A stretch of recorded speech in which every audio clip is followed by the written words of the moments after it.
Welcome to The Cap, where we are here to speak with college reps and other professionals in the field of college admissions to help answer all your questions and guide you through every step of the process. So if you're serious about college admissions, you've come to the right place. Are you ready? Let's talk about it. And now, here's your host, Dr. John Durante.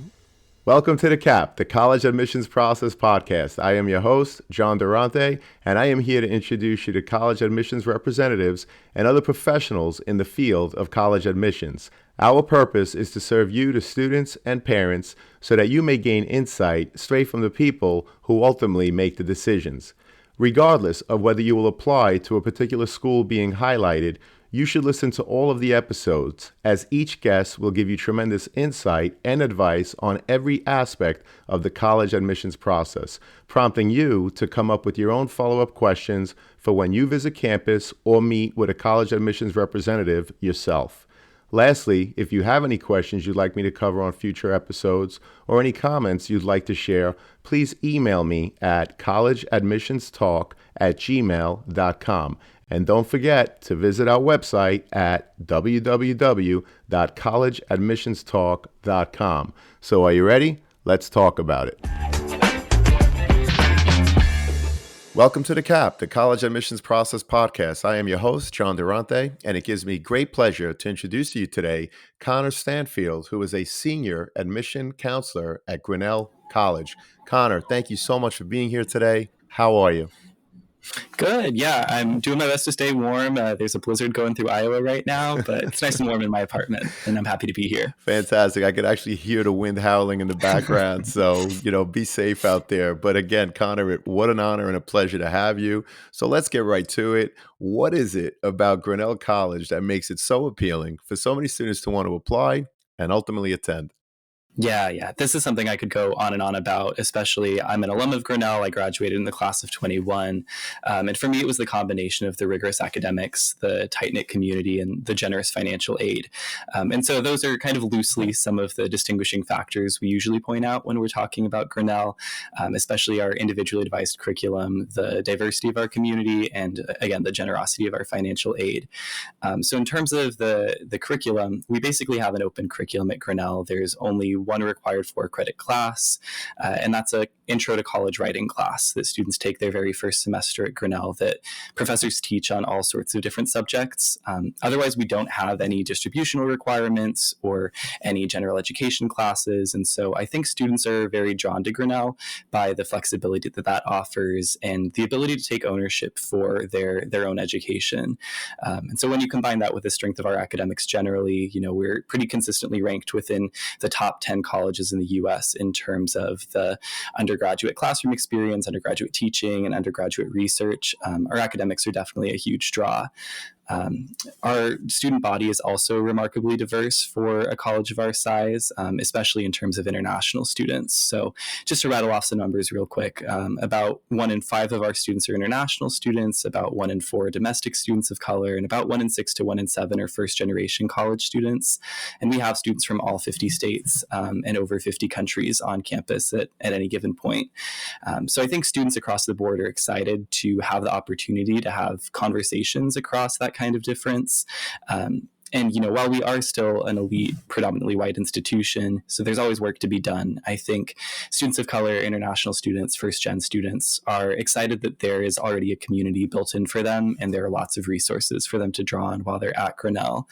And then just lastly, in terms of financial aid, we're one of about 8 colleges across the whole country to check off all 3 boxes in terms of being need blind for domestic applicants, meeting 100% of demonstrated need for all of our admitted students, and doing that without any loans. We're also the highest ranked college to offer substantial merit aid for our admitted students. So that goes up to about $30,000 a year for domestic students. So students can get really the highest caliber education at a very fair price. And then there's some other, one-off unique things that draw students to Iowa. Historically, the Iowa caucuses were a big thing that drew students to Grinnell. And so, we're kind of mourning that loss right now. But also the Iowa Writers Workshop, the Prairie, which is a very unique ecosystem that students get to do field research in. And for a lot of our Midwestern students, Grinnell is the highest ranked college that's close to home for them. And so I think students, especially from the Midwest, are excited about the possibility of getting an elite education close to home. Well, thank you so much for sharing that introduction and all of the data points. I want to add one more. I read a statistic that 94% of the freshman class returned last year, which is astonishing. Kind of obviously, that's a testament to the work that you do in admissions, but also the family feel that Grinnell fosters once the students are on campus to want to make them continue throughout their entire college career and beyond. You mentioned diversity, great academics, and of course, the generous financial aid packages. It really sounds like there's something for everyone in Grinnell. So some students and parents reached out. They want to hear more about life on campus. So kind of what can you tell us about life on campus outside of the classroom? Yeah, absolutely. I mean, Grinnell students really like to be busy, so there is never a shortage of things to do outside of the classroom. Grinnell students are especially politically active, so there are always several types of activism going on our campus. Historically, the presidential elections were always a really exciting time on campus because every major candidate would come through Grinnell. But beyond that, throughout my whole time at Grinnell, there's consistently been activism around racial justice, around climate change, around gun control, among a number of other issues. Currently, there's a lot of talk on campus about our union because we are the first college to have a fully unionized undergraduate student workforce in the country, the Union of Grinnell Student Dining Workers. So they're in negotiations right now, figuring out that contract. And so that activism is a really important part of, I think, the identity of Grinnell students. But beyond activism, about a third of our students are varsity athletes. We're Division III in the NCAA with 20 varsity sports, and then more participate in sports like ultimate frisbee and water polo. I don't think this is currently true, but it was true last year that our ultimate frisbee team was actually the biggest sports team on our campus, which I think kind of speaks to the student culture at Grinnell. But all of our athletic facilities, which include things like an Olympic-sized swimming pool and a rock wall, are open to students regardless of whether they are varsity or even intramural athletes or not. And likewise, all of our musical and theatrical groups are open to students regardless of their major. So I think there's a big culture of trying new things out at Grinnell and enthusiastically welcoming people into all sorts of new activities. Our Student Government Association has about a $500,000 budget every year for student-run clubs and events, which is only going to about 1,700 students each year. So there's always tons of money to support whatever students are interested in doing, whether that is something as simple as like starting a video gaming club on campus or something as complicated as a student-run drag show that donates the proceeds to charity. And then off campus, a lot of students enjoy being involved in nature. There are several beautiful state parks located within a half-hour drive of Grinnell, and the Grinnell Outdoor Recreational Program, or GORP for short. They organize outings to all those parks and that sort of thing pretty regularly. A lot of students will volunteer in the local community. I mean, you name a volunteer opportunity, students have done it, whether that's at a nursing home, the local high school, an animal shelter, a local prison, right? So lots of volunteer opportunities. And we are a residential college, so about 90% of our students live on campus at any given point, and all students live within a mile of campus. So it's a very tight-knit, walkable community. And I think the longer students are in Grinnell, the more they just dive into everything they can do there. Well, that's a terrific overview. Students that are politically active, a student government, as you mentioned, that is extremely well funded. 90% of the students live on campus. That sounds like a great place to be. I was curious, Connor, can you walk us through the overall application process at Grinnell? Many parents and students, they always wonder, once they hit submit on their application, what exactly happens? So any insight that you can share, such as whether you evaluate by high school, by region, intended major, would be greatly appreciated. Yeah, for sure. So every application at Grinnell is read by two counselors, and one of those counselors is always, or almost always, the territory manager for that region. So for instance, I read just about every first-year applicant who went to high school in Oregon, Minnesota, the north suburbs of Chicago, New York State, Connecticut, New Hampshire, and Vermont. There are some exceptions to that. So, a Questbridge match applicant or a homeschooled applicant might not be read by their territory counselor. particular. But that's a rule of thumb, is that one of your readers is always going to be someone who is familiar with the region and the school where you went to. And then even boiling that down further, typically I and most of the counselors I know will read within their territory by high school. So, if I get 10 applications from your high school, I'm going to try reading all 10 of them at the same time so that I can get a sense of what the community of that high school looks like, what the course options for that high school look like. So I'm comparing apples to apples as much as possible. So the two counselors who read an application, we do a holistic overview of every applicant. We read every page that a student submits to us, and we discuss the applicant's strengths and weaknesses, and we recommend a decision that we discuss. Do we think we should waitlist the student, admit the student? Should we deny the student? And then we pass that on. And then it kind of goes from there. So some applicants even get discussed by the entire counseling staff if we need help coming to a decision. At the end of the day, we always want to admit more students than there are room for on our campus.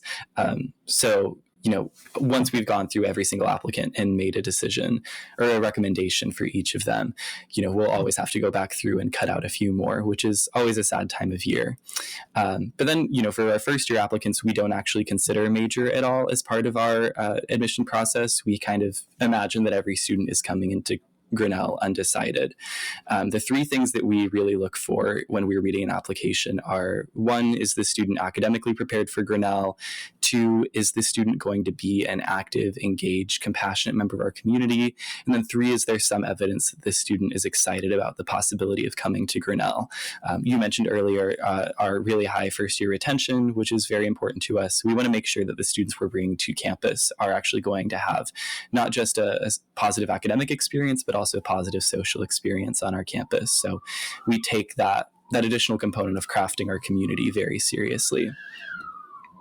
Well, thank you so much for that overview. And Connor, if you don't mind, we're going to do something a little different in this episode. I'm actually going to ask someone on the email opt-in list to ask the next question. So Tina from Sacramento, California, please go ahead. Thanks, John. So my question is, what is the average profile of the current freshman class? And if a student falls below that average, what are some of the things they can do to enhance their overall application?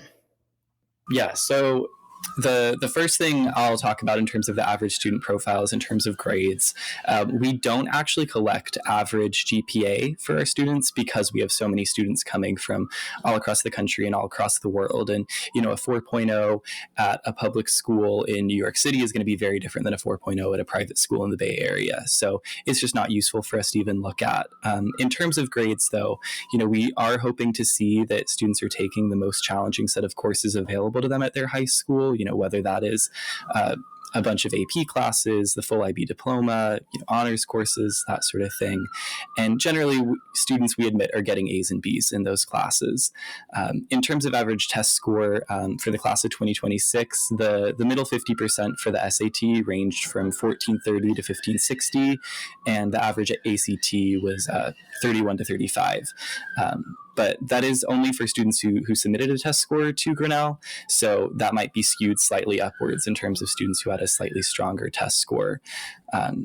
So just while we're on the topic of submitting a test score to Grinnell, I would really only recommend submitting a test score to Grinnell if that strengthens your application. If your test score falls below that middle 50, that doesn't necessarily mean that you're not academically prepared for Grinnell. What it does mean is that, on that one Saturday where you sat down for 3 hours, you didn't do as well as some of our other students, right?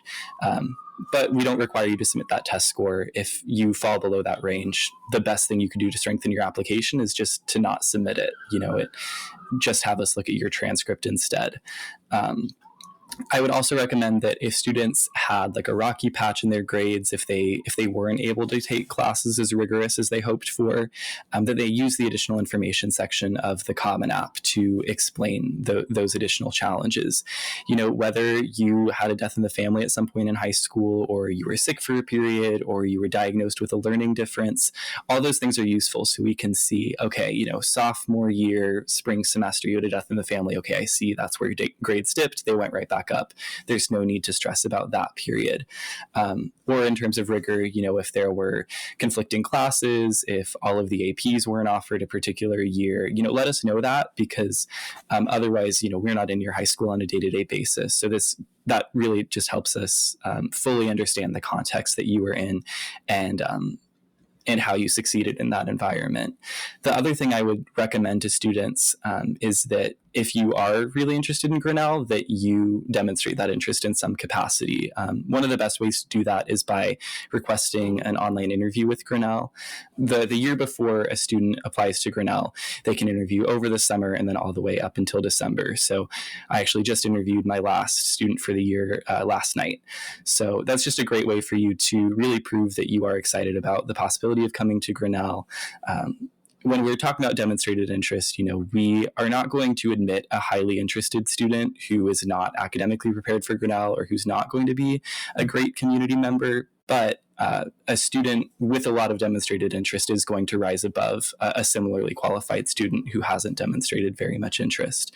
So if you feel like you fall a little bit short of the academic profile of Grinnell, but you can still succeed here, going that extra mile of talking to your admission counselor, coming to virtual events, visiting campus if you can help you out for sure. Thank you so much for that comprehensive answer. I truly appreciate you explaining how demonstrating your interest could certainly help in the Grinnell application process.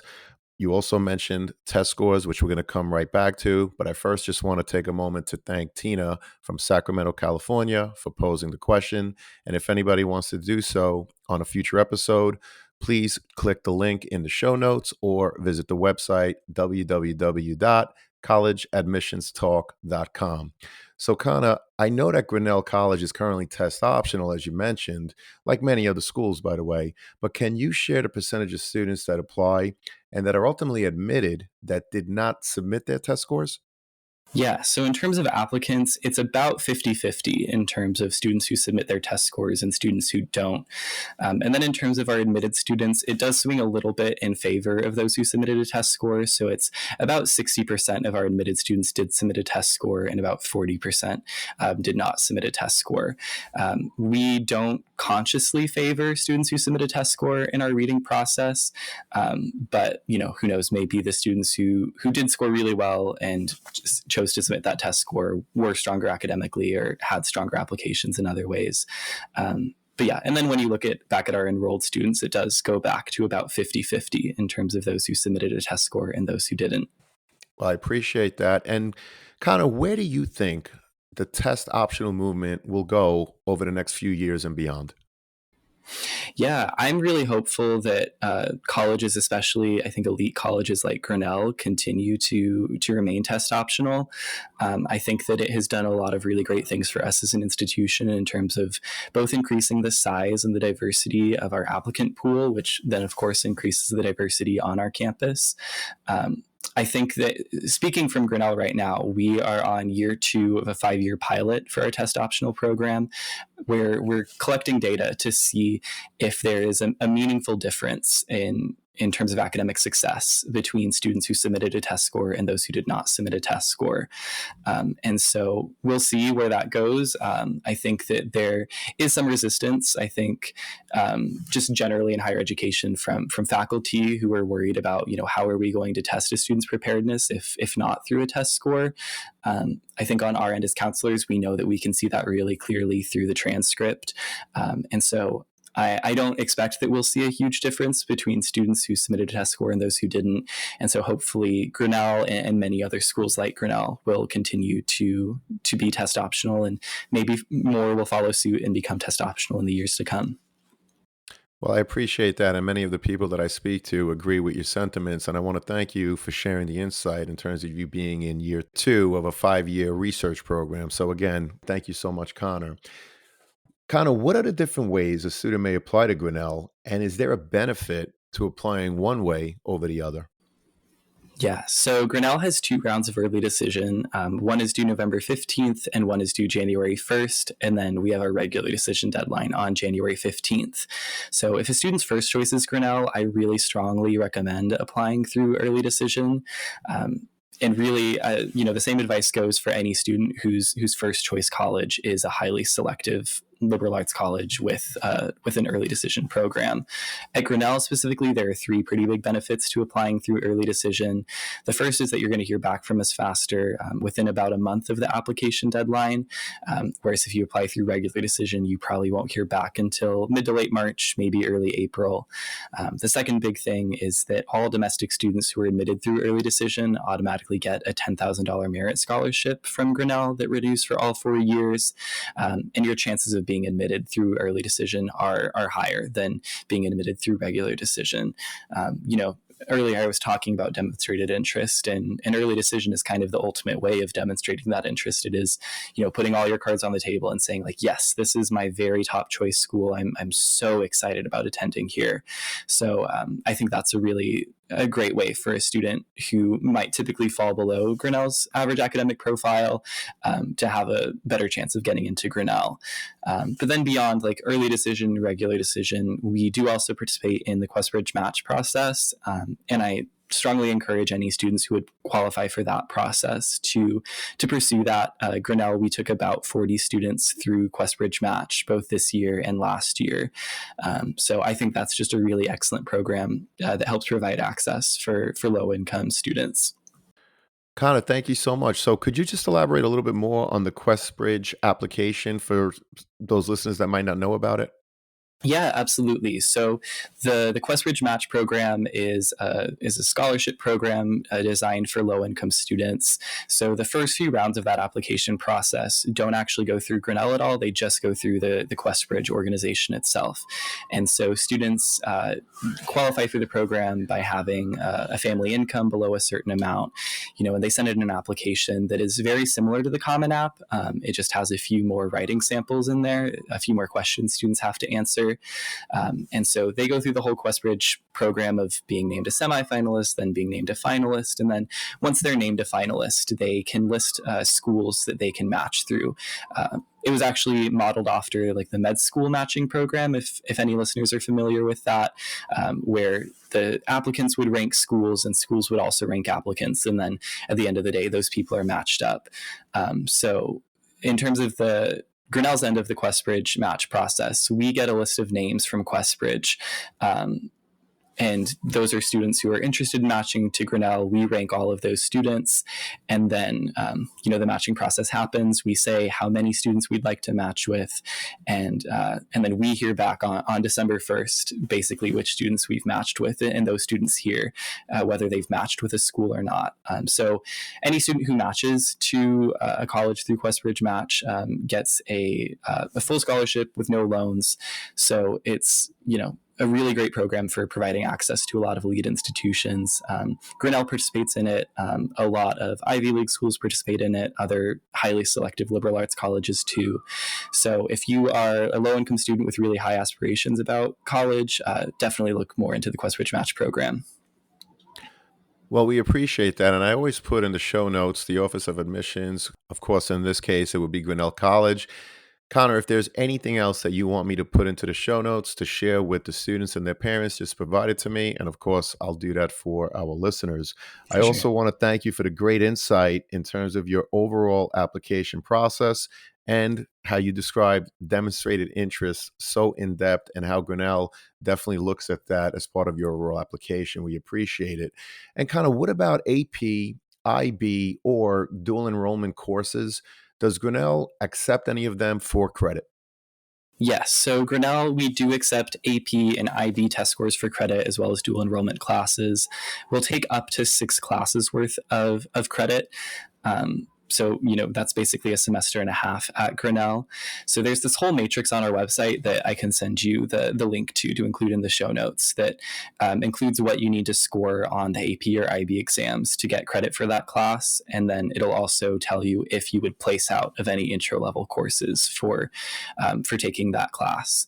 But the rule of thumb at Grinnell is that you need to get a 4 or higher on the AP exam or a 5 or higher on the HL/IB exam in order to get credit for the class. For dual enrollment classes, typically that class needs to have an equivalent at Grinnell, and then you need to get a C or a higher in that class. But dual enrollment courses are all up to the discretion of the registrar, and some AP and IB classes have different thresholds.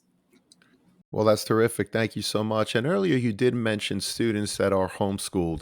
Can you share how does the application differ for students that are homeschooled? Yeah, so for the most part, homeschool students go through the exact same application process as any other student. The only significant difference is that rather than being read by the territory manager of the region where they went to high school, every homeschooled student is going to be read by the counselor in charge of homeschool students. So currently, that's Emma Polka Arma. She was homeschooled for a period herself, so she absolutely has a window into homeschooled student experiences. So any homeschooled applicant would know that anything that typically comes from the school in terms of like the school report, the counselor recommendation, that sort of thing, that all comes from the parent. And so one thing that's sometimes difficult for us is gauging the rigor of the classes that student took. Typically when I am evaluating a student from a high school, I'm looking at, how many AP classes does this school offer? What is like the honors track at this high school? And I can compare that student to maybe hundreds of other students who are going through the same academic program as them. Whereas with homeschool students, sometimes, it's just one of one. And so any additional information you can offer about what was covered in the classes that your student took is going to be helpful for us to figure out what that student's curriculum looked like. Since it's also really important for us to understand how a student interacts with their community, I strongly encourage homeschool students to get involved with some organization where they are actively involved in some community, whether that is like a community theater, a club sports team, a service group, working part-time or doing an internship. Anything like that is going to show that the student can successfully integrate within a community beyond the four walls of their own home. Understood. And Connor, how important are students' courses in progress and their grades in senior year? And what are you looking for when reviewing them? Yeah, so grades in progress, senior year courses are very important to us when we're reviewing a student. We just want to make sure that a student is continuing to challenge themselves throughout their senior year and continuing to succeed in those classes. So we want to see that students are finishing off our recommended curriculum, which includes 4 years of English, math through pre-calc, a few other things. I can also link that in the show notes. And we're also hoping to see that students' grades continue on the same trajectory as they were freshman through junior year. So if you're getting mostly A's and B's, we want to see you continue to do that. It's concerning for us to see you start getting lower grades your senior year, or if you're on an upward trajectory, that continued upward trajectory is great to see. Often students will dramatically increase their rigor their senior year. Sometimes they're taking their first AP class, sometimes they're taking 4 or 5 AP classes when they've only taken 1 or 2 before. And so when we get like those mid-year grades back from a counselor, it's important for us to see that a student was able to continue to succeed academically, even when their rigor increased. So unfortunately, if we do see a steep decrease in a student's grades or there's a light senior schedule, that could be a reason for us to not admit a student. But that's always really disappointing on our end. Well, thank you again for that insight. We appreciate it. And what are some examples of college essays that really stuck with you? And what advice would you share with a prospective student in terms of what to think about as they sit down getting ready to write their essays? Yeah, I think the biggest piece of advice I have is to try to tell one specific story thoroughly and deeply. Sometimes you see students try to talk about their entire life in one essay, and that just doesn't get deep enough for me to really know anything about you. And in the same way, a 5-paragraph essay where you're just recounting your accomplishments throughout high school, I see that in the rest of your application. So it doesn't tell me anything new about yourself.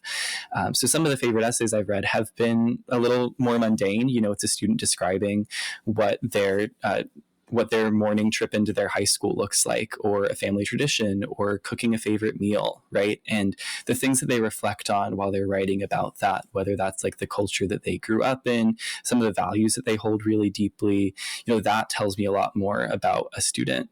I also think that sometimes students want to be really vulnerable when they're writing this essay, or to try to be especially memorable. So they talk about their biggest trauma in their application essay.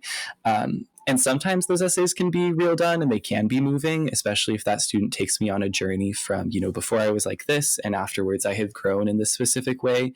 But more often it's just really hard to read, and it leaves me pitying the student, but not knowing anything more about them besides that they've had a really hard life or a really hard period of their life. So I recommend to students, if you want to be vulnerable, you can talk about a time that you failed. You can talk earnestly about what your hopes and dreams are, the things that you care about the most in the world, and tell me about one or two key events that shaped those things. And that's just as vulnerable to me, and it's almost certainly going to be more unique when I'm reading that essay. Well, that's great insight and terrific examples of what to think about, again, when sitting down to write the essay. So we appreciate that, Connor. And of course, the teacher letters of recommendation, another big part of the overall application. What are you looking for when sitting down reviewing those letters? Yeah. So first, just starting with like what I don't find super helpful. Personally, I don't find it super helpful to read like a list of the students' activities, like their grade in the class, the description of what that class is like. Any college admission counselor worth their salt should know what an AP Physics class looks like. So we don't need you to recount that for us necessarily. What is best, I think, again, similar to the essay, is if you can tell me like one specific story related to that student that really encapsulates what that student is like. I remember one teacher I read several recs from last year. I think they must have been teaching a class like AP Seminar or AP Research, where a student was doing like an in-depth project throughout the semester. And so that teacher just talked about what that student's project was like, what it said about them personally, like how they succeeded working on that project, what they struggled with. And to me, that stuck with me a lot more. I was thinking about the kid who researched X, Y, and Z rather than like, a paragraph description of what AP Physics might look like, right? So I thought that was a pretty effective way, but also not an overly difficult way of really specializing a rec letter to a student. I know teachers are writing like a ton of those rec letters, so I don't want to put too much on teachers' plates, but that teacher specifically, it was clear that they were still writing this from a template. In terms of like, there was like, this is what it was about. This is what they did well. This is what they struggled with. But it felt a lot more personal. And I also think it's totally fine to write recommendations in bulleted lists or to bold the most important aspects of that recommendation. We typically have to read these applications very quickly. Like I am unfortunately spending a minute or less reading each recommendation. So the more that you can help point out, these are the most important things to know about the student, the more you can be certain that that isn't going to get lost when I'm reading that student's application. Well, we appreciate that. And this has been a tremendous conversation, of course, on Grinnell College in the beautiful state of Iowa. Connor, thank you so much. Unfortunately, it leads us to our last question, which is, what are your top 3 pieces of advice you would provide a student and their parents getting ready for the college admissions process? Yeah. First, I would emphasize that fit is definitely more important than rankings. I think rankings have their use. They can help distinguish between certain factors of a school, like which school is more diverse, which schools have the highest starting salaries right after you graduate. But there's no pre-existing list that ranks how happy and how successful you or your student could be at any college. You've got to make that list yourself. So I really recommend figuring out your own criteria and going from there. Is it important to you that a school doesn't have Greek life or that they do have Greek life? Or are you looking for a specific sport or a specific opportunity that only a few colleges have? If you can figure out what is important to you about a school and how you would fit into that context, I think you're going to be happier with the school you end up at.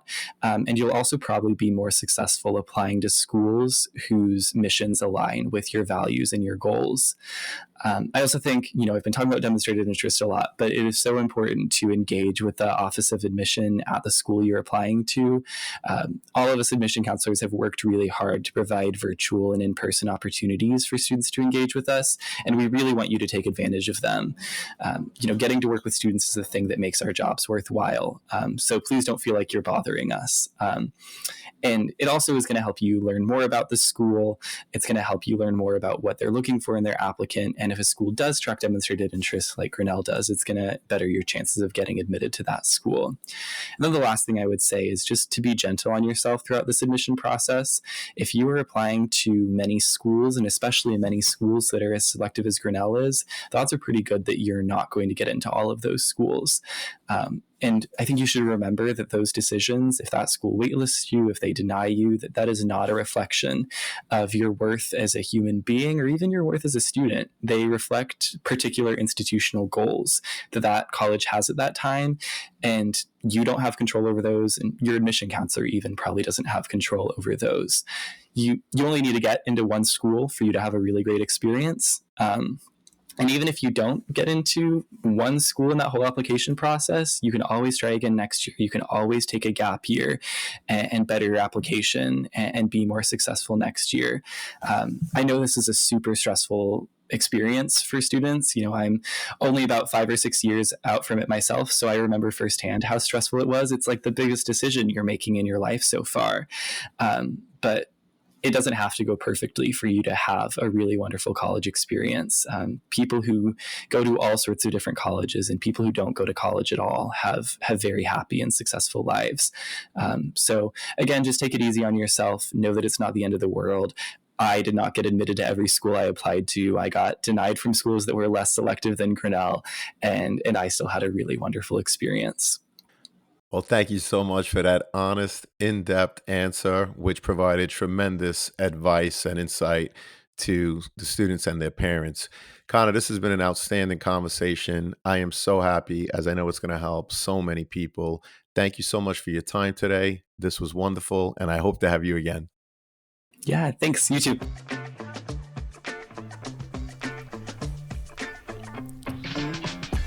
Thank you for joining us on this episode of The CAP, the College Admissions Process Podcast. We hope you enjoyed the show. If you did, please don't forget to tell a friend and follow us on Facebook, Instagram, Twitter, and wherever you listen to your podcasts. I am your host, John Durante, and I look forward to seeing you on the next episode of The CAP.